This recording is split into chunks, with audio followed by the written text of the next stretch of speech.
Et bien salut à toutes et à tous, aujourd'hui on se retrouve pour une nouvelle vidéo. Aujourd'hui on va parler de sport. Je pense que tout le monde a fait du sport dans sa vie et au moins a regardé du sport, que ce soit de la Formule 1, du foot, du basket, bref n'importe quoi. Vous avez tous déjà au moins à minima regardé du sport. Quand on vous dire que parmi tous ces sports là, il y a certains petits sports qui sont un peu hors du commun et on va y réagir tous ensemble. Voilà, je me suis fait une petite liste de plusieurs sports etc. Donc ça va être plutôt cool à regarder. Et on va commencer directement par le premier sport.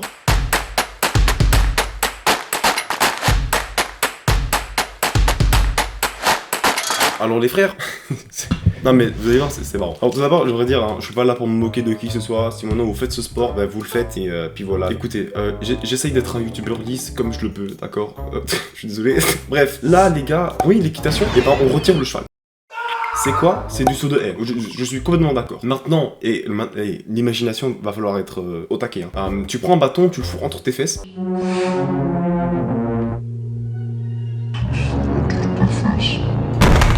Comment ça mon ref? Attends, tu le mets entre tes jambes et tu fais la même chose. En gros, tu sautes avec un bâton. Mais au bout de ce bâton-là, il y a une tête de cheval, quand même pour le lien avec le cheval. Mais regardez déjà, je vous en supplie. Ok, je veux bien comprendre que ça a l'air un peu ridicule. C'est bon, je l'ai dit. Mais la vie de ma mère, que c'est impressionnant premier degré. Les frères, regardez à quelle hauteur elle saute. Alors je sais pas à quoi servent les barres en dessous. La déco. La déco, c'est vraiment une petite touche artistique comme ça, sur le côté, ça fait jamais de mal. Mais la finalité reste le même. Je veux dire, ça reste malgré tout extrêmement haut.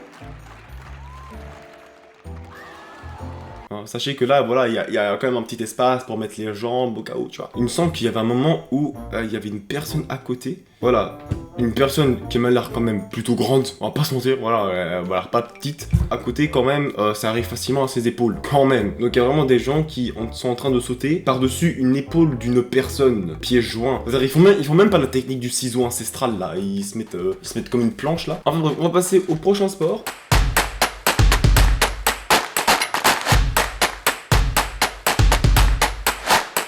Naturellement les gars, on parle du Quidditch. Le Quidditch dans la vraie vie, je pense que tout le monde a déjà vu ça. Maintenant j'ai une question pour vous, est-ce que vous avez joué à Hogwarts Legacy, oui ou non? Pour ceux qui savent pas réellement ce que c'est un jeu à monde ouvert dans le monde d'Harry Potter. Et en gros, tout le monde pensait qu'on allait pouvoir jouer au Quidditch quand le jeu a été annoncé. Mais au final, ils ont dit que non, ça allait pas être le cas, etc. et tout. Du coup ils se sont dit, nique sa mère, on va le faire dans la vraie vie. Mais du coup voilà, ça existe.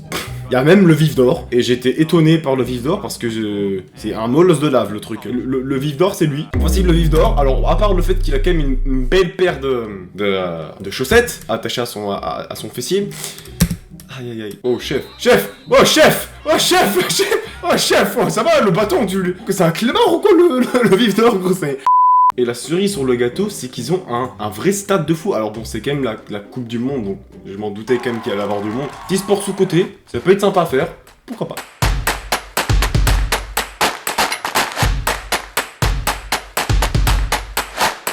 Je pense que tout le monde a déjà rêvé de mettre une patate venue de haute part de Mars, mon pote, après avoir perdu une partie d'échecs. Là, vous allez me dire que je suis un fou, je suis un malade. Et oui, un peu, quand même. Je vais pas dire non, parce que c'est vrai. Mais il faut quand même comprendre que quand tu joues 30 minutes dans une partie d'échecs, et que juste parce que tu places mal ton fou, ton pote te met un échec et mat, je suis désolé, mais t'as envie de l'enterrer, vivant. En gros, ce qui se passe, c'est que les mecs, ils font une partie d'échecs normale. Et qu'après 3 minutes, si maintenant il n'y a pas eu échec et mat, ça se la met, comme gratos, ça se la met, hop, petite droite, hop, ça c'est pour ma reine, ça c'est pour mon roi, voilà, hop, tu vas faire quoi? Vraiment, genre y a rien de pas plus complémentaire que ça, c'est pas possible. C'est vraiment, tu prends un sport où il faut être un colosse mentalement, avec un sport où il faut être un colosse physiquement. Alors, le chessboxing, tu peux le gagner de plusieurs manières. Tu peux directement mettre un échec et mat à ton adversaire sur l'échiquier, ou tu peux lui mettre un échec et mat dans la gueule. Et c'est typiquement le genre de truc que tu vas faire quand t'es complètement bourré. Clairement, c'est clair et net. Et passons au prochain sport.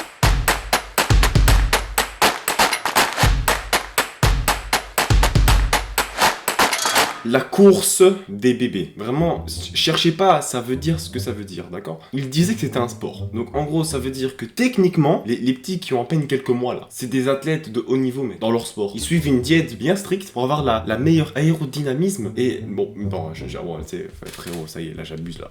Bref, ne cherchons pas plus longtemps, voici nos 5 combattants et là, lui là, la vie de ma mère, il est là pour en découdre, ça y est ou pas?